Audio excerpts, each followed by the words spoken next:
আমাদের মায়েরা হচ্ছে হযরতে হাজরা আলাইহিস সালামের উত্তরসূরি। আমাদের মায়েরা হচ্ছে হযরতে আসিয়া আলাইহিস সালামের উত্তরসূরি। আমাদের মায়েরা হচ্ছেন, আমাদের বোনেরা হচ্ছেন হযরতে খাদিজাতুল কুবরা রাদিয়াল্লাহু তাআলা আনহার উত্তরসূরি। আমাদের মায়েরা হচ্ছে হযরতে আম্মাজান আয়েশা সিদ্দিকা রাদিয়াল্লাহু তাআলা আনহার উত্তরসূরি। আমাদের মায়েরা হচ্ছেন হযরতে ফাতেমা রাদিয়াল্লাহু তাআলা আনহার উত্তরসূরি। এই মহিষী নারীগুলোর জীবনী যদি আমরা ফলো করতে পারি, অনুসরণ করতে পারি, অনুকরণ করতে পারি, তাহলে আমাদের জীবন ইহকালে শান্তি এবং পরকালে মুক্তি পাওয়ার আশা করা যায়। আল্লাহ পাক সকলকে আজকের আলোচনাগুলো মনোযোগ সহকারে শ্রবণ করার তৌফিক দান করুন। কারণ কোরআন যখন তিলাওয়াত করা হয় তখন স্বাভাবিক অবস্থায় তিলাওয়াত শুনলে, আলোচনা শুনলে কোরআনের হক আদায় হবে না। এজন্য রব্বুল আলামিন বলেন وَإِذَا قُرِئَ الْقُرْآنُ فَاسْتَمِعُوا لَهُ وَأَنصِتُوا لَعَلَّكُمْ تُرْحَمُونَ.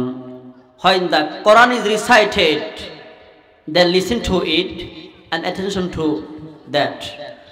That will be, আল্লাহ পাক বলেন, যখন কোরআনকে তেলাওয়াত করা হয়, যখন কোরআন আলোচনা করা হয়, তখন তোমরা মনোযোগ দিয়ে শ্রবণ করো। তোমরা মুখবিরান ওয়া আমিরা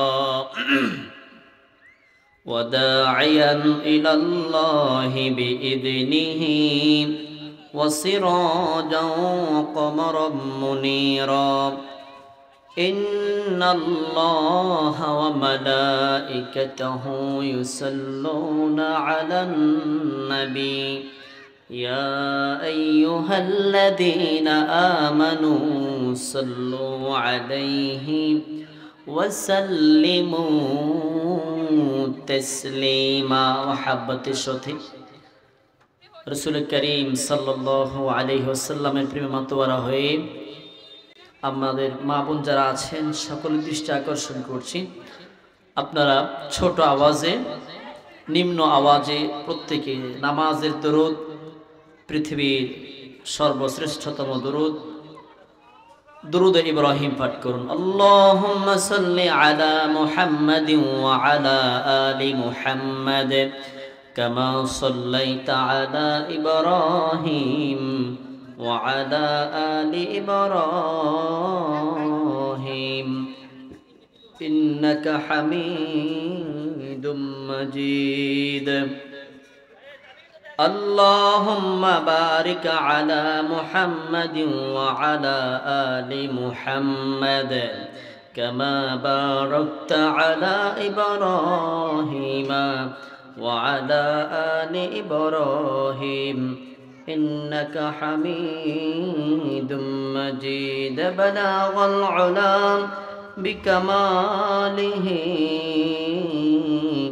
كشف الدجى بجماله حسنت جميع خصاله صلوا عليه وآله.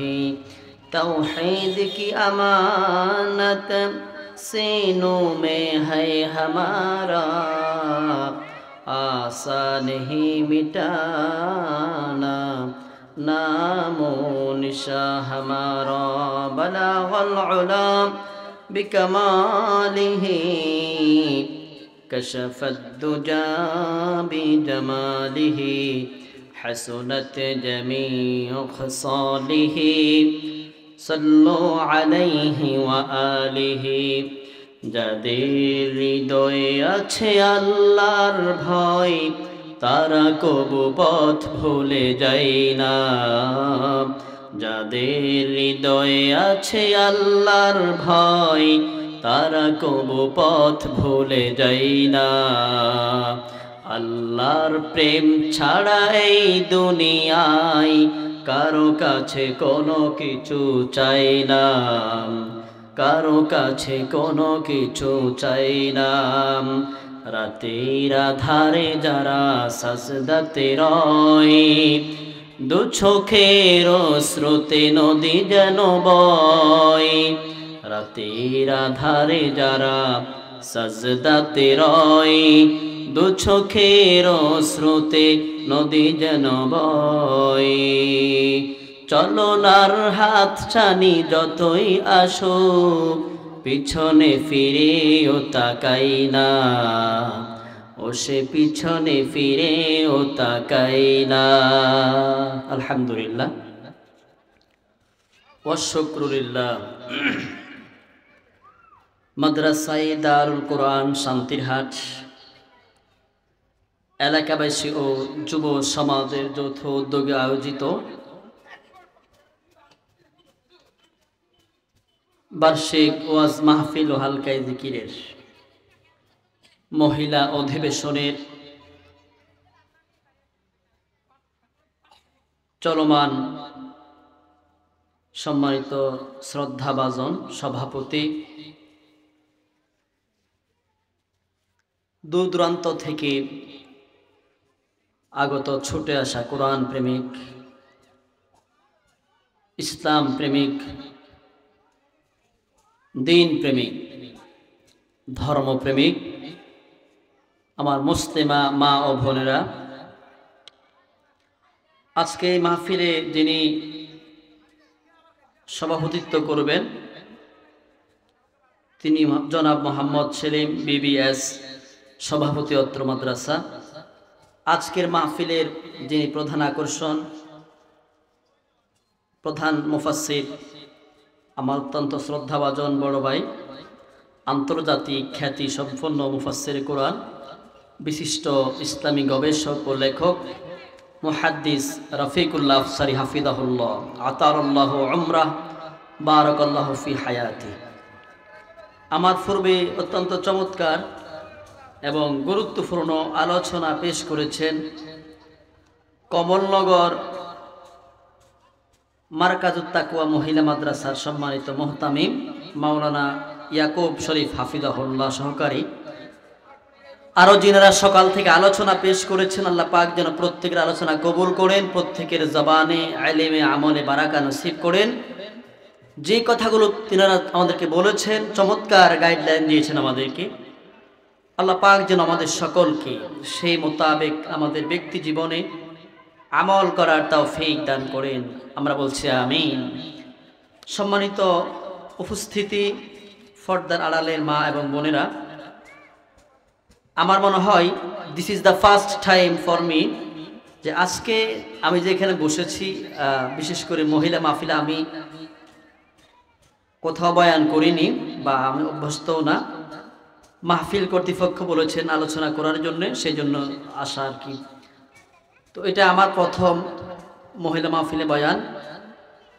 এই জন্য আমি একটি নতুন বিষয় গাইডলাইন দেব আপনাদেরকে ইনশাআল্লাহ তাআলা, যে বিষয়টি অত্যন্ত most important in our society and our family, যে বিষয়টা আমাদের পরিবারে এবং সমাজে অত্যন্ত বেশি গুরুত্বপূর্ণ,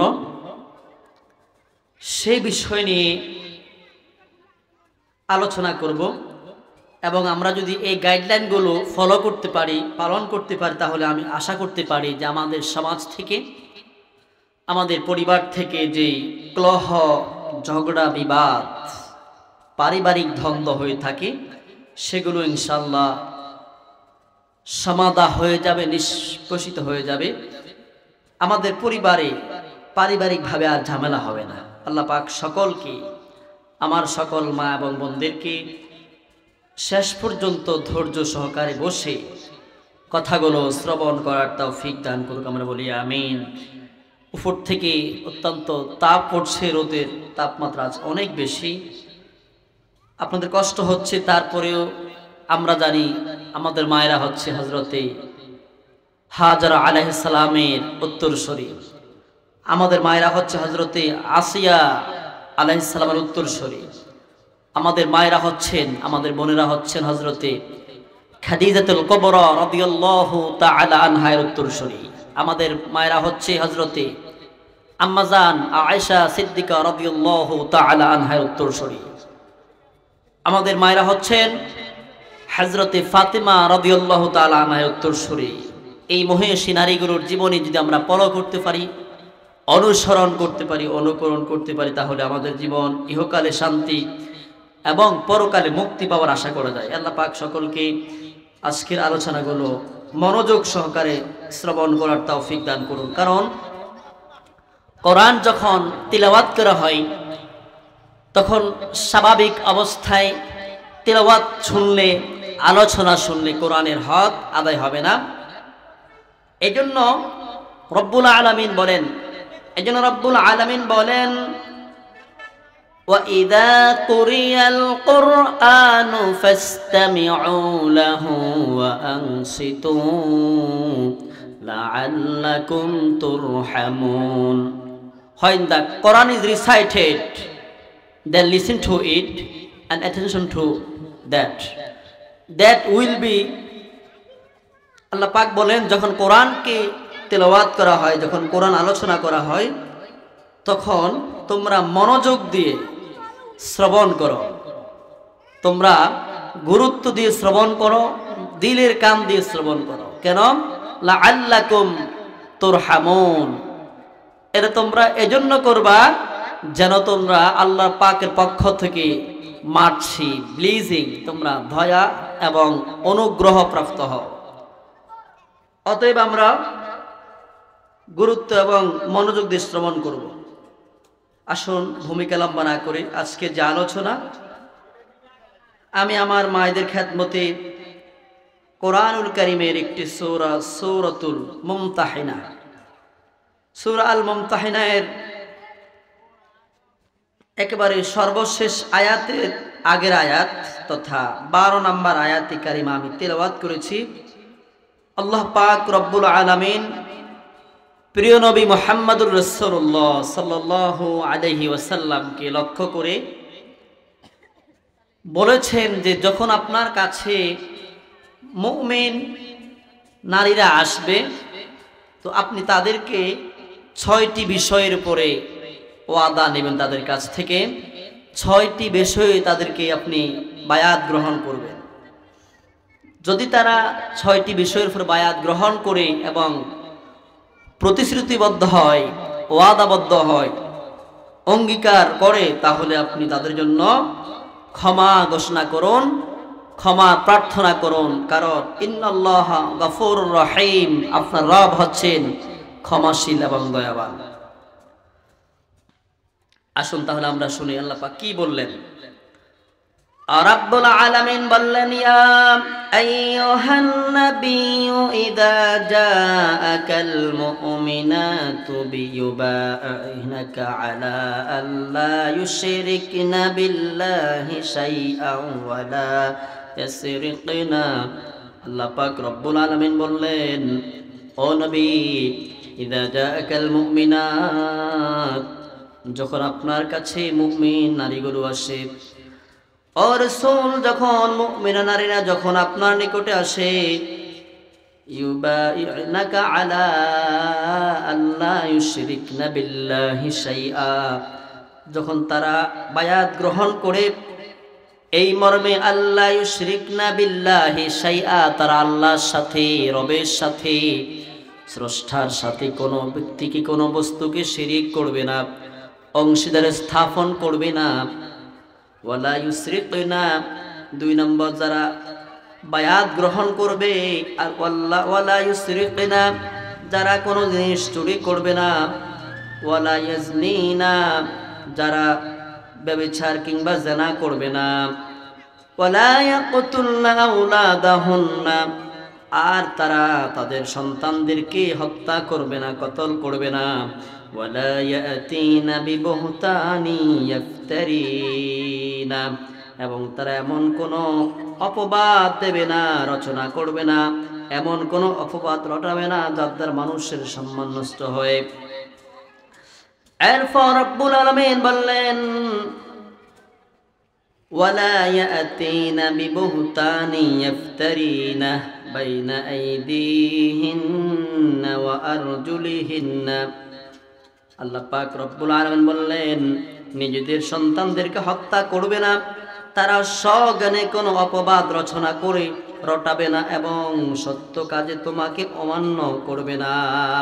ওয়ালা ইয়াসিনাকা ফি মা'রুফ, এবং তারা সত্য কাজে তোমাকে অমান্য করবে না, আপনাকে তারা অমান্য করবে না। ফাবাই'হুন্না ওয়াস্তাগফির লাহুন্নাল্লাহ ইন্নাল্লাহা গফুরুর রহিম। আল্লাহ পাক বললেন, তখন তাদের বায়াত গ্রহণ করো এবং তাদের জন্য আল্লাহর নিকট ক্ষমা প্রার্থনা করো। ইন্নাল্লাহা গফুরুর রহিম, কারণ তোমার রব হচ্ছে, আল্লাহ হচ্ছে অত্যন্ত ক্ষমাশীল এবং দয়াবান। সম্মানিত মা এবং বোনেরা, এই আয়াতের মধ্যে আল্লাহ পাক আমাদেরকে 6টা বিষয়ের উপরে বায়াত গ্রহণ করার জন্য বলেছেন। আমরা যদি এই 6টা বিষয়, আমাদের মায়েরা যদি, আমাদের বোনেরা যদি ওই 6টা বিষয়ের উপরে বায়াত গ্রহণ করে অঙ্গীকারবদ্ধ হয়, তখন রব্বুল আলামিন বললেন ফাবাই'হুন্না, আপনি তাদের বায়াত গ্রহণ করবেন। ওয়াস্তাগফির লাহুন্নাল্লাহ, আর আপনার রবের নিকট তাদের জন্য ক্ষমা প্রার্থনা করবেন। ইন্নাল্লাহা গফুরুর রহিম, নিঃসন্দেহে আপনার রব হচ্ছেন অতি ক্ষমাশীল এবং দয়াবান। আসুন আমরা একটু ব্যাখ্যা করি শিরিক সম্পর্কে। এখানে 6টা বিষয়ে বলা হয়েছে। 6টা বিষয় থেকে আমি একটু প্রথমটা একটু ব্যাখ্যা করব সামান্য। সেটা হলো শিরক। ইন্না শিরকা লাযুলমুন আযীম। আল্লাহ পাক রব্বুল আলামিন এমন কোন পাপের ক্ষেত্রে, এমন কোন পাপ নাই, এমন কোন গুনাহ নাই, এমন কোন নাফরমানি নেই যেই নাফরমানির ক্ষেত্রে রব্বুল আলামিন আযীম শব্দটি উল্লেখ করেছেন। কেবলমাত্র শুধুমাত্র একটি পাপ এমন রয়েছে যে পাপের শুরুতে, যে পাপের তীব্রতা বোঝানোর জন্য রব্বে কারীমুল জালাল আযীম শব্দটি ব্যবহার করেছেন। আর রব্বুল আলামিন সূরাতুল লুকমানের মধ্যে বললেন, ওয়া ইন্নাশ শিরকা লাযুলমুন আযীম, নিঃসন্দেহে শিরক হলো মহামস্ত বড় অপরাধ, শিরক হলো ভয়ঙ্কর পাপ, শিরক হলো সবচাইতে কঠিন এবং বড় পাপ। এই পাপের কোনো ক্ষমা নাই। আল্লাহ বলেন, শিরিকের গুনাহ ছাড়া আল্লাহ পাক ইচ্ছা করলে মানুষের যাবতীয় গুনাহ মাফ করতে পারেন। তবে যে ব্যক্তি আল্লাহর সাথে শিরিক করবে, অংশীদারি স্থাপন করবে, আল্লাহ পাক বলেন তার উপরে আমার জান্নাত আমি হারাম করে দিয়েছি, সে কখনোই জান্নাতে প্রবেশ করতে পারবে না। নাউযুবিল্লাহ। আমার মায়েরা দেখুন, এই শিরিকের পাপটা কত বেশি মারাত্মক আমরা আযীম শব্দের দিকে লক্ষ্য করলে বুঝতে পারবো।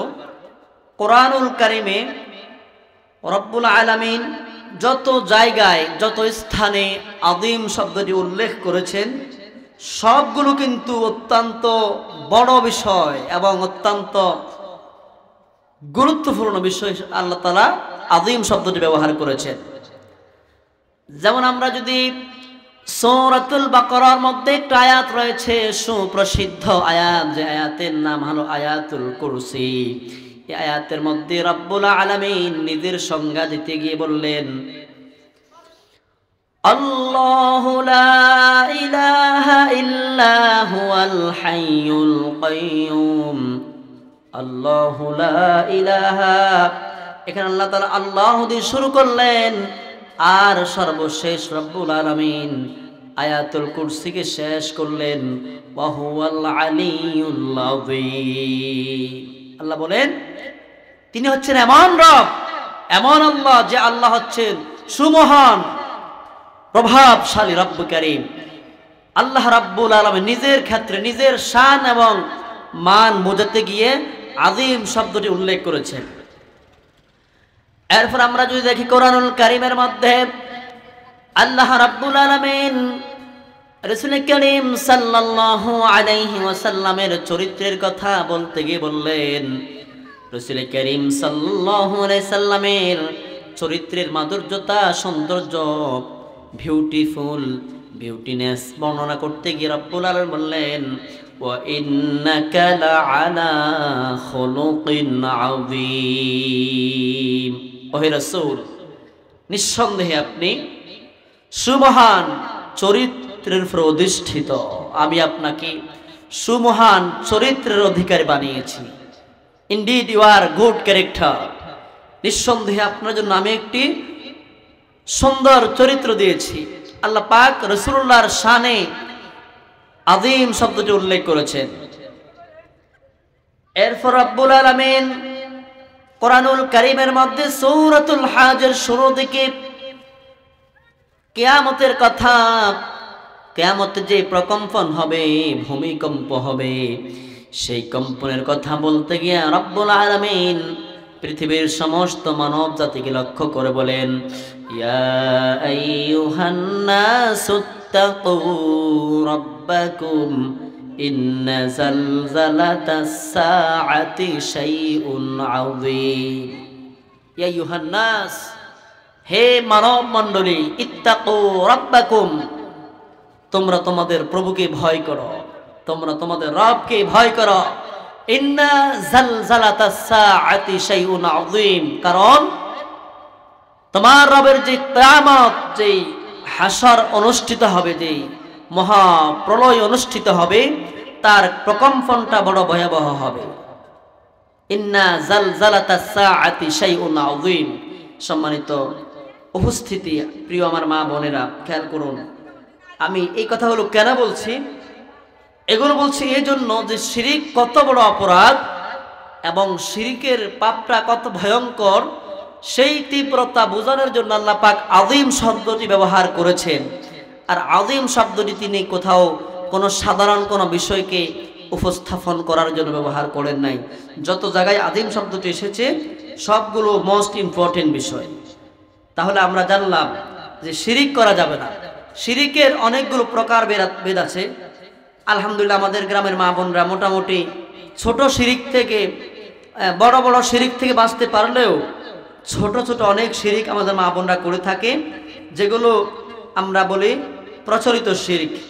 তো যেহেতু আজকে প্যান্ডেলে সবগুলো আমাদের মা এবং বোনরা বসেছেন, মা এবং বোনদেরকে লক্ষ্য করে আমি যে সমস্ত শিরিকগুলো আমাদের সমাজে হয়ে থাকে বা আমাদের মায়েরা করে থাকেন, সেই শিরিক সম্পর্কে আমি কয়েকটা ইনশাআল্লাহ আলোচনা করব।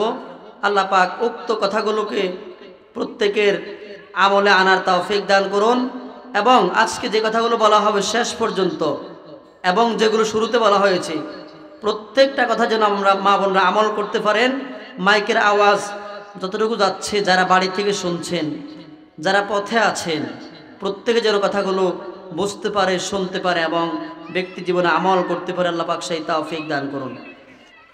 প্রিয় মা বোনেরা, আমাদের সমাজে একটা প্রচলিত শিরিক আছে, সেটা হলো যখন মায়ের সন্তান বাড়ি থেকে বের হয়, তো বের হওয়ার সময় সামনে যখন কোনো খালি কলসি যখন সামনে পড়ে, তো আমাদের মা বোনেরা এটাকে অশুভ লক্ষণ, কুলক্ষণ মনে করেন এবং বলেন যে আজকে আমার সন্তানের যাত্রাটা ভালো হবে না, আমার সন্তান আজকে যে বাড়ি থেকে বের হচ্ছে আজকে তার কাজটা শুভ হবে না।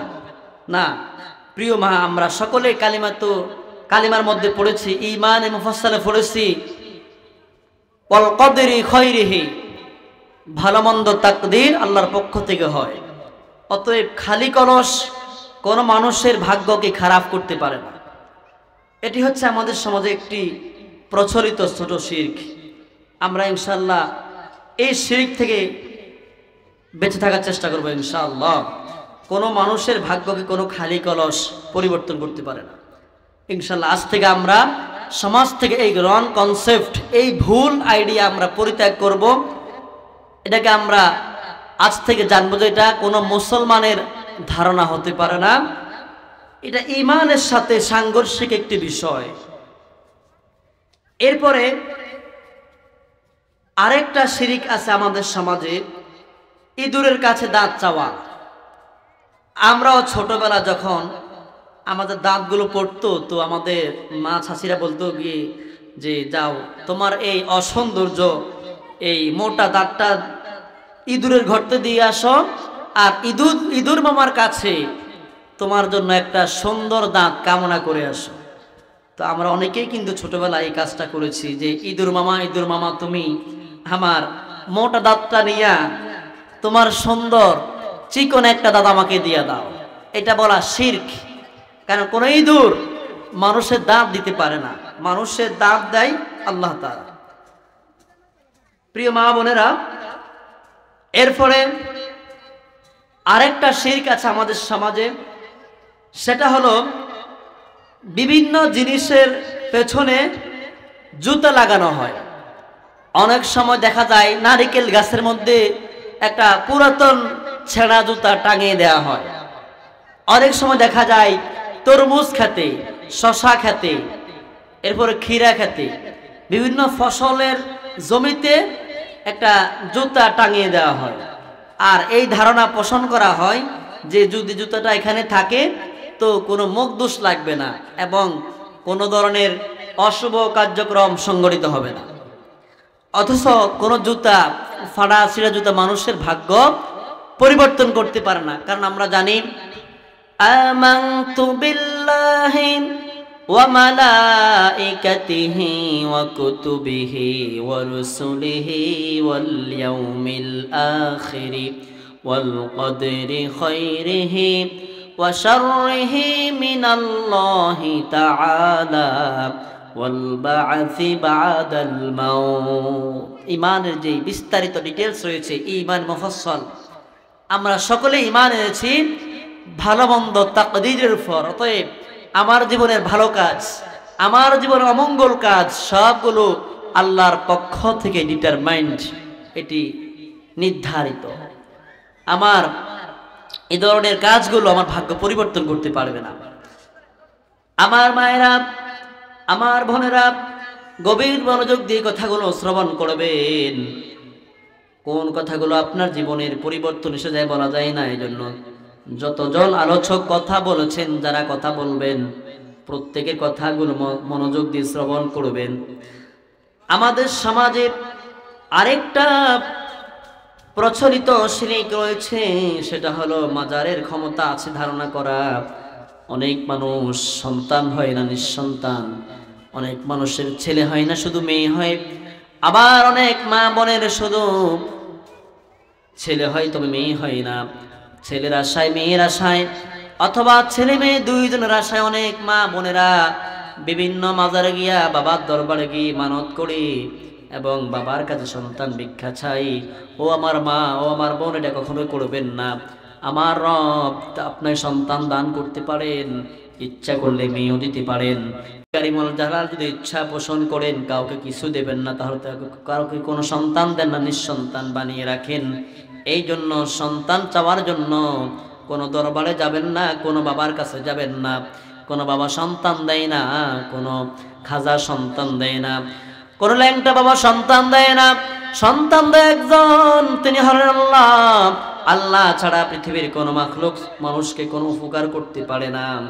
ও আমার মা বোনের কথাগুলো গভীর মনোযোগ দিয়ে শুনবেন। সামনে আরেকটা গুরুত্বপূর্ণ পয়েন্ট আসলো। আমাদের সমাজের মধ্যে আরেকটা গুরুত্বপূর্ণ, আরেকটা ভয়ঙ্কর, আরেকটা ভয়াবহ শিরক আছে। আমি আশা করব এই প্যান্ডেলের মধ্যে যত মা বোন বসে আছেন, প্রত্যেক মা বোন কিন্তু এটার সাথে জড়িত রয়েছেন এবং সম্পৃক্ত রয়েছেন। অনেকে রাগ করবেন যে হুজুর কিভাবে জানলো যে আমরা ওই শিরকগুলো করি, ওনাকে কে বলেছে? বিষয় হচ্ছে আমাদের ফ্যামিলিতেও, আমাদের সোসাইটিতেও, আমাদের পরিবারেও মা বোন রয়েছেন। আমরা অনেক সময় প্রত্যক্ষদর্শী হয়ে থাকি। আমরা সরাসরি দেখি যে আমাদের মা বোনরা অনেক শিরকি কার্যক্রম করে থাকেন।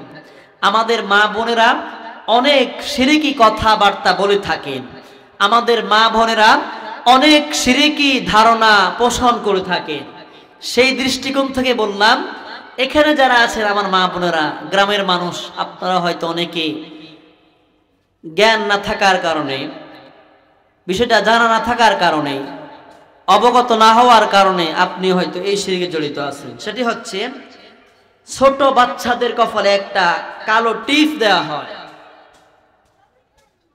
এবং এই ধারণা করা হয় যে যদি কোনো বাচ্চার কপালে টিপ দেওয়া হয় তাহলে এই বাচ্চার উপরে, বাচ্চার দেহে কোনো মানুষের কুনজর, বদনজর এবং মুখ দোষ লাগবে না। এটা শিরক।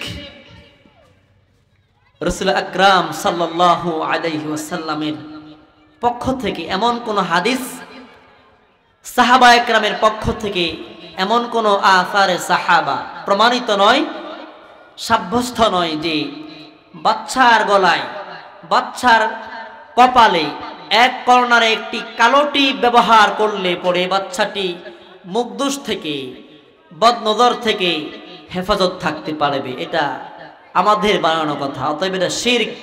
আমরা এই কাজ করব না। তবে হাদিসের মধ্যে এসেছে, বিশ্বনবী বলেছেন আল আইনু হাক্কুন, বদনজরটা সত্য বিষয়, মানুষের মুখদোষ লাগে। একজন মা একটা সন্তানকে দেখলো আর বলল তার বাচ্চাটা অনেক সুন্দর। এই কথা বলার সাথে সাথে বাচ্চা কান্না আরম্ভ করে দিয়েছে, বাচ্চার গায়ে প্রচন্ড জ্বর চলে এসেছে। এর দ্বারা প্রমাণ হলো ওই যে মা বলেছে বাচ্চাটা অনেক সুন্দর, কিউট বেবি, এই কথাটা তার মুখ দোষ লেগে গিয়েছে, বদ আতর হয়েছে, বদ নজর লেগে গিয়েছে।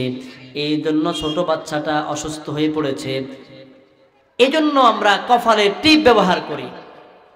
এই টিপ ব্যবহার করলে পরে কোনো বাচ্চা মুখ দোষ থেকে, বদনজর থেকে, কুনজর থেকে রক্ষা পাবে না। বরং রাসূল আকরাম সাল্লাল্লাহু আলাইহি ওয়াসাল্লামের পক্ষ থেকে কিছু আমল রয়েছে।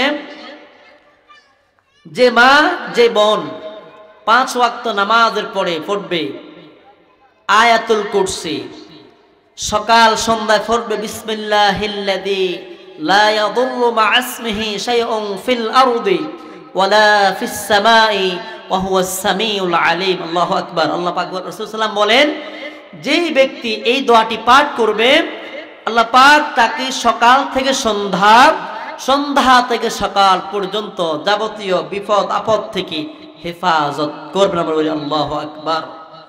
এজন্য আমরা টিপ ব্যবহার করব না, আমরা দোয়াগুলো পাঠ করব এবং এই দোয়াগুলো পড়ে বাচ্চার গায়ে আমরা দম করব, ফু দেব।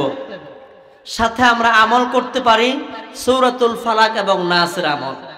আমরা আমল করতে পারি সূরাতুল কাফিরুন, সূরাতুল ইখলাস, কুল আউযু বিরাব্বিল ফালাক, কুল আউযু বিরাব্বিন নাস। এই 7টা সূরাকে একত্রে 4 কুল বলা হয়।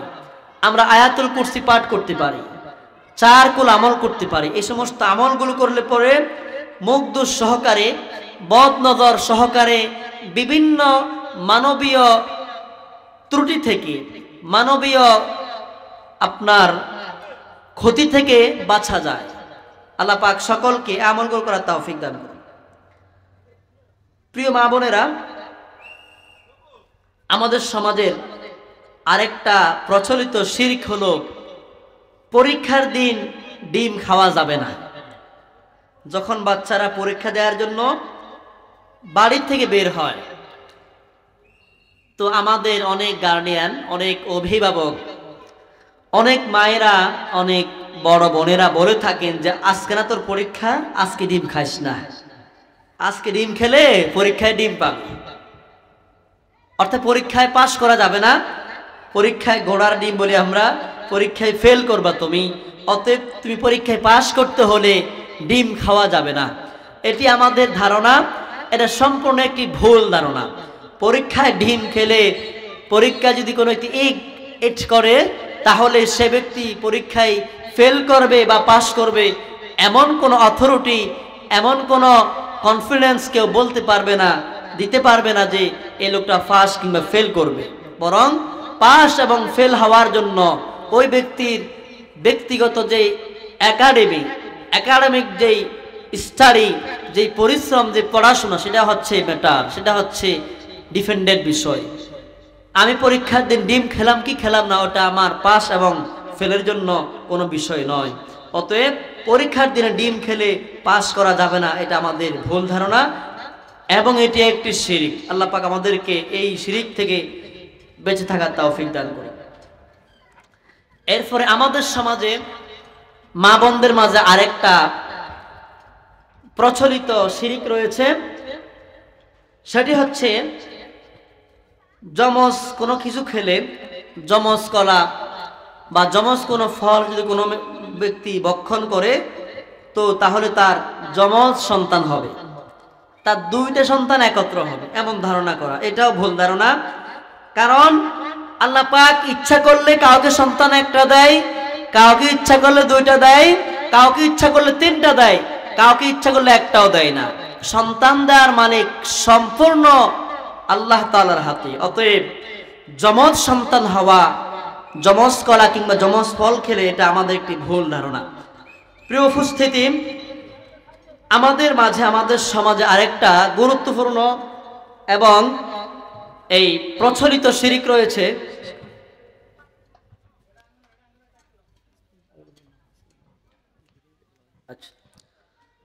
আচ্ছা, আমার সময় একবারে শেষ পর্যায়ে, আমি শেষ করতেছি কথাগুলো, সংক্ষেপে শুধু শিরোনামগুলো বলে দিচ্ছি। এরপরে আমাদের সমাজে আরেকটা প্রচলিত শিরক রয়েছে যে হাত চুলকেলে টাকা আসে, এটাও কিন্তু একটা শিরক। এই কথা বলা ঈমানের বিধ্বংসী কাজ, এটা বলা যাবে না। আমাদের সমাজে আরেকটা প্রচলিত শিরক রয়েছে, মাথায় যতগুলো গিট রয়েছে ততগুলো বিয়ে হবে, এটাও একটি ভুল ধারণা এবং এটা একটি শিরক। আমাদের সমাজে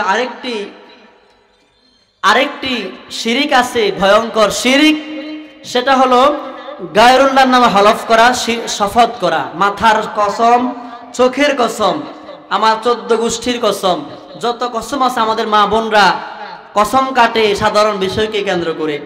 এরপর আমাদের সমাজে আরেকটা শিরক আছে, গণকের কাছে যাওয়া, গণকের কাছে হাত দেখিয়ে নিজের ভাগ্য পরীক্ষা করে, এটাও শিরক। আমাদের সমাজে আরেকটা শিরক আছে, হাতের মধ্যে লাল সুতা বাঁধে এবং এই লাল সুতা নাকি মানুষের ভাগ্য পরিবর্তন করে দেয়, এটাও শিরক। এরপরে আমাদের সমাজে আরেকটা শিরক আছে, সন্তানের গলায় তাগি লাগানো হয়। একটা হচ্ছে বিভিন্ন দোয়া কালমা পড়ে ওলামা ইকরাম দেখতে নেওয়া হয়, ওটা না।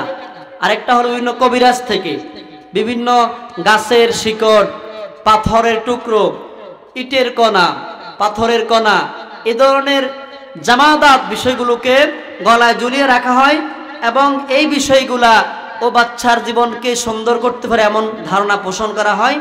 এই সম্পূর্ণগুলো হচ্ছে শিরক। আমি আজকে যে আয়াতটা তিলাওয়াত করছি সূরা মুমতাহিনার 12 নম্বর আয়াত, 12 নম্বর আয়াতের মধ্যে আল্লাহ তাআলা 6টা বিষয়ে অঙ্গীকার নেওয়ার জন্য বলেছেন। তার মধ্যে একটা হচ্ছে আল্লাহ ইউশরিকনা বিল্লাহি শাইআ, আল্লাহর সাথে কোনো বিষয় শিরক না করা।